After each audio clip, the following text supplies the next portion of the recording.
You know, since 1990, the Mazda Miata has been the affordable roadster of choice for enthusiasts. The key word here being affordable, and with over 1 million of these built and produced across the globe, nearly 500,000 sold in America alone, this week Mazda has loaned me a 2021 model, and as opposed to my usual review, I thought I'd do something a little different because I want to know what makes the Miata so successful. Every time someone asks me what kind of sports car should I get, the answer is always Miata. So in today's video, we're going to find out exactly why that is.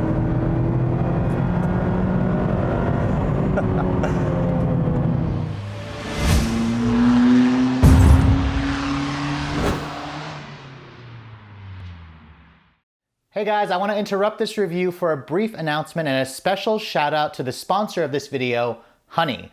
No, not my honey or your honey. I'm talking about a smart shopping assistant app that automatically monitors all your favorite shopping sites and keeps you informed of all the newest sales that are happening every day. Once you have Honey integrated into your life whenever you're shopping online, it automatically searches for coupon codes and automatically applies the biggest discount it can find instantly to your shopping cart. For me, Honey works on tons of my personal favorite shopping sites, instantly saving money anytime I need to shop for any everyday items. For example, I am the proud cat dad to this little stinker right here, Louie. I adopted him 4 years ago when he was 9 years old. And I'm constantly using Honey to shop for any of his specialty cat food and medication, and it's so well integrated into my life that I barely even have to think about it whenever I'm shopping for this little stinker. And that's the best part about this app, is it works so seamlessly that I don't even have to think about it, and the app just instantly saves me money anytime I'm going shopping. So if you're ready to join the millions of users already using Honey and saving money, be sure to visit www.joinhoney.com/redline, where on average, some users basically say that the app saves them around 18% on average anytime they go and make an online purchase. And now, let's get back to the video.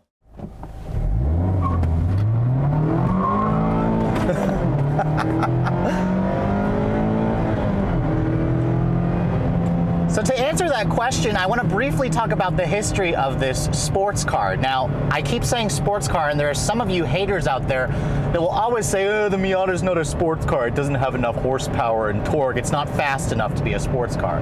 Well, you couldn't be more wrong, because the Miata's always excelled at being an entry-level sports car, a great beginner sports car, because you can easily induce tail-out oversteer so effortlessly, and it's so controllable because of this car's very neutral chassis. It's got an incredible near 50-50 weight distribution. The basic formula of this car has not changed over the last 30 years.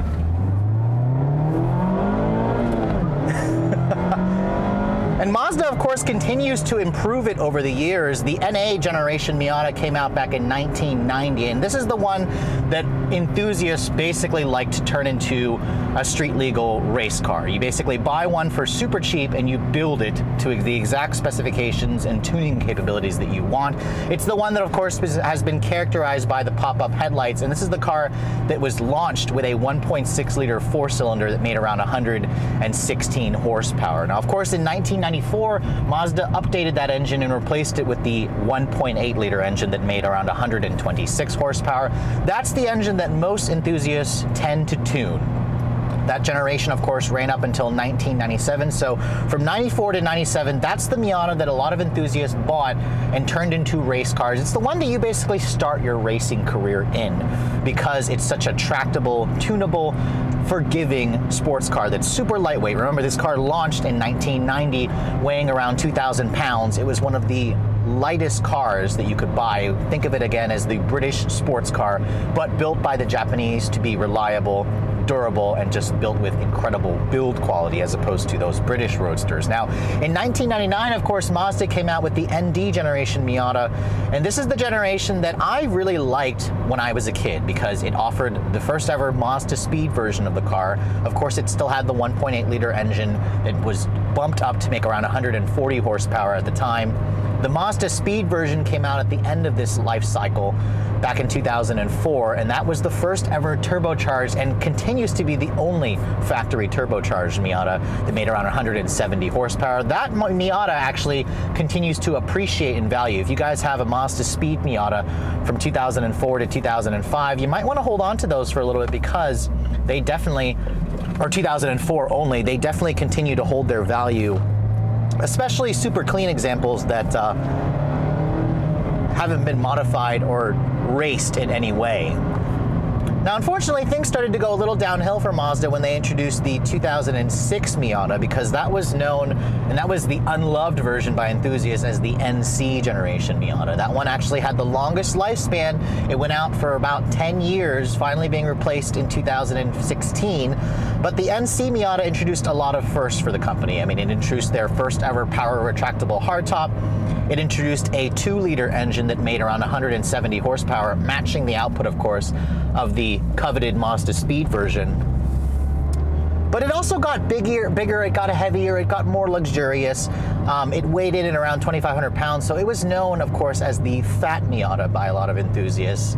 I personally did not like that generation that much. I drove it a few times, didn't like the bubbly styling. I did like the retractable hardtop, but it just was too big. It kind of strayed away from the Miata's mission as a lightweight sports car. So of course Mazda had to make several changes when a new generation was called back in 2016.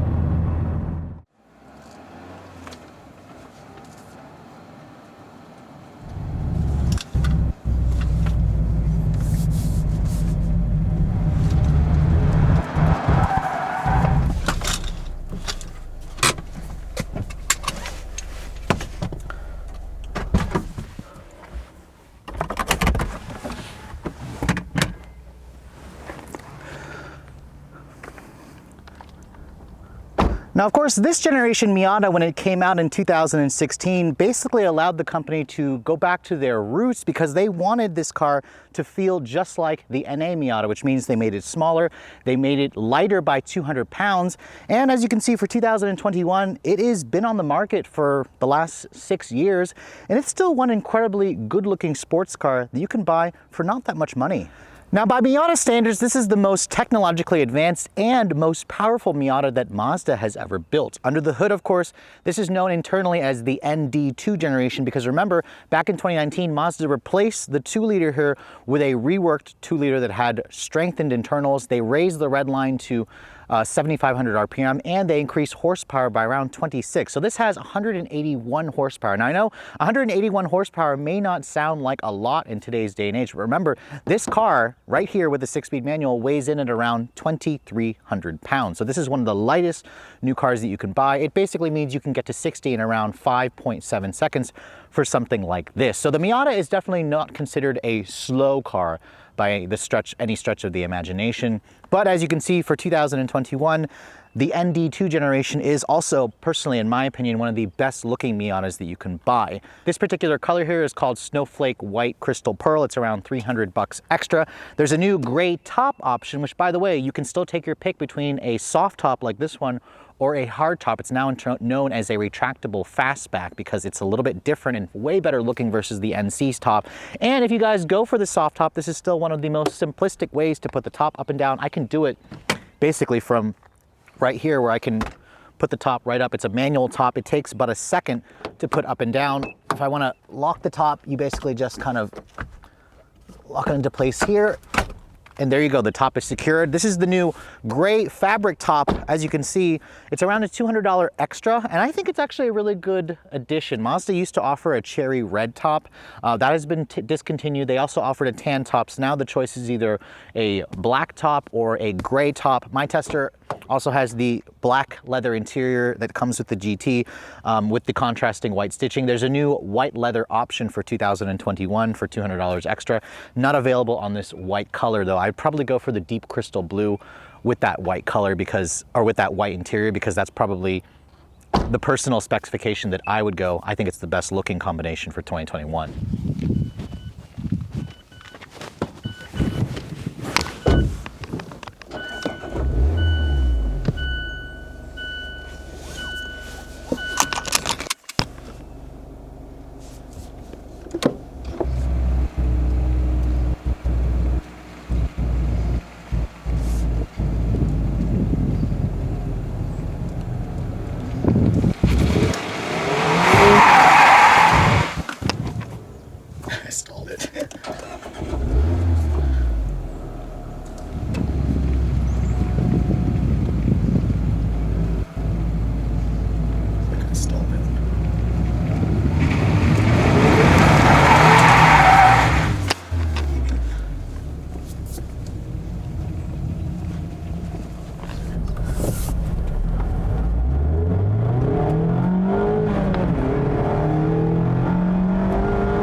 Now, driving in the new ND2 Miata is a constant reminder of why you love driving, which is precisely why I'm wearing my Miata 30th anniversary hat that I got at a Mazda event a couple of years ago.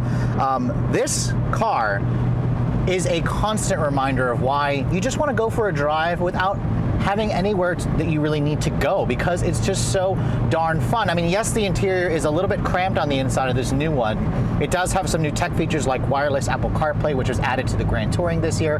But once you're in this car, it fits you like a glove. You feel a little bit confined, but it's also cozy. You feel like you're kind of cocooned in this car in a manner that's going to facilitate fun driving. I mean, you basically are looking for the curviest road that you can find, the emptiest road that you can find, just because you want to go through the gears, because you want to hear this engine rev out. It's such a joy to constantly just drive this car nowhere.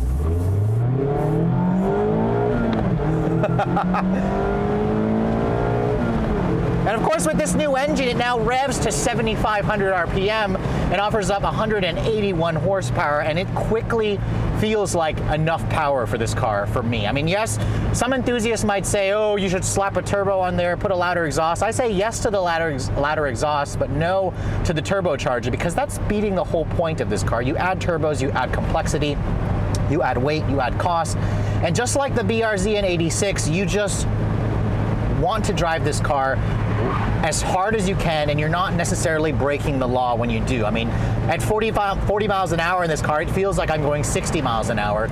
I've got the wind in my hair, I've got the top down, the sun is just glistening down over me, and it just makes me fall in love with driving all over again. And that's the whole point of a Miata. It's not necessarily to get there the fastest, it's just to get there with the biggest smile on your face, using the least amount of fuel without breaking the law.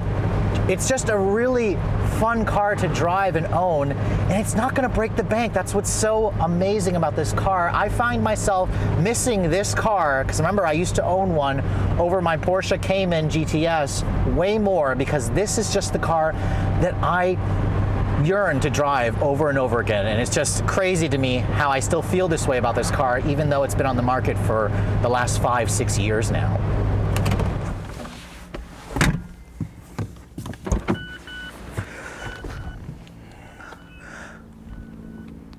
So if you can believe it, Mazda actually managed to sell around 1,300 units of these in March of 2021. 1,300 units in the month of March represents a 165% sales increase over this time in March of 2020. Now, I know, in March of 2020 last year, that's kind of when the global pandemic started.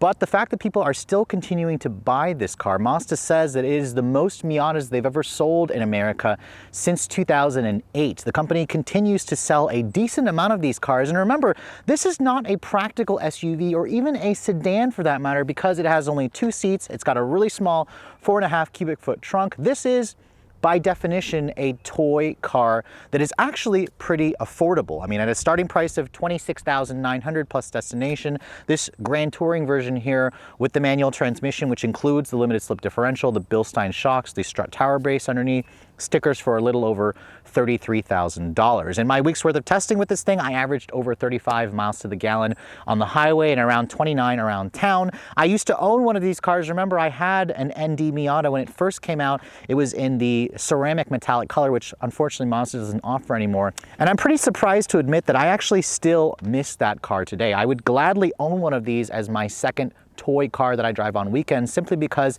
it still follows the basic Miata formula here. We've got a lightweight, near perfectly balanced rear drive sports car with a easy fabric soft top that has just a rather simplified layout on the interior that doesn't cost much money to buy, cost much money to own, cost much money to insure, and still puts a huge smile on your face. You can enjoy all of this performance without having the fear of necessarily breaking the law, because this car is one of those vehicles that literally makes it feel like you're going twice the speed limit when you're actually just doing the speed limit. So to answer my question earlier, when you want a sports car, is the answer still Miata? Yes, the answer is always going to be Miata, because this car here, no one else on the market even comes close to what Mazda is offering. I mean, sure, you could get something like the Subaru BRZ and the upcoming Toyota GR86, but they are not a drop top. If you want an actual drop top, you really need to go to a BMW Z4 or a Porsche Boxster, which easily cost twice the amount of money before options can easily cost, 2.5, 3 times the amount of money. And this is what Mazda has kept so successful. It's why this car managed to sell nearly 500,000 units in America, over 1 million produced across the world. And my big question here that I have for Mazda is what's next for this generation? I mean, yes, it is definitely going to be due for replacement in the next maybe 2 to 3 years. But is Mazda going to go electrified with this car? Are they going to keep the formula the same? I mean, yes, electrification and self-driving is coming. This car, don't even think about asking Mazda for a hybrid powertrain for it. Offers some driver assistance tech, but if Mazda did make this thing all electric, it would kind of stray away from the lightweight philosophy. A big row of batteries underneath will make this thing much heavier. It definitely would give it the kind of acceleration that I think that the Miata still could probably benefit for. I mean, yes, it has plenty of power, I think, right now in its current state, but there are still owners out there that are going to change the exhaust, they're going to put a turbo underneath. Really, I just hope that Mazda keeps the formula true to the original, and it gets me super excited because I hope the company continues to keep this in their portfolio. And with sales continuing to stay relatively strong, we should expect Mazda to continue to do another generation, and it's one of the best sports cars that you can buy. So for those of you who have not driven a Miata, be sure to put this one on your list, because if you want a fun weekend toy that won't break the bank, the answer is still always Miata. But with all that said, I hope you guys have enjoyed my video on the 2021 Mazda Miata, talking about, of course, the history, the lineage of this vehicle. If you're also looking to see the latest cars I'm testing, be sure to follow me on Instagram at Redline_reviews. Like us on Facebook, and as always, guys, please keep subscribing to the Redline Reviews YouTube channel for all the latest reviews. Thank you so much for watching. I'll catch you all in the next video.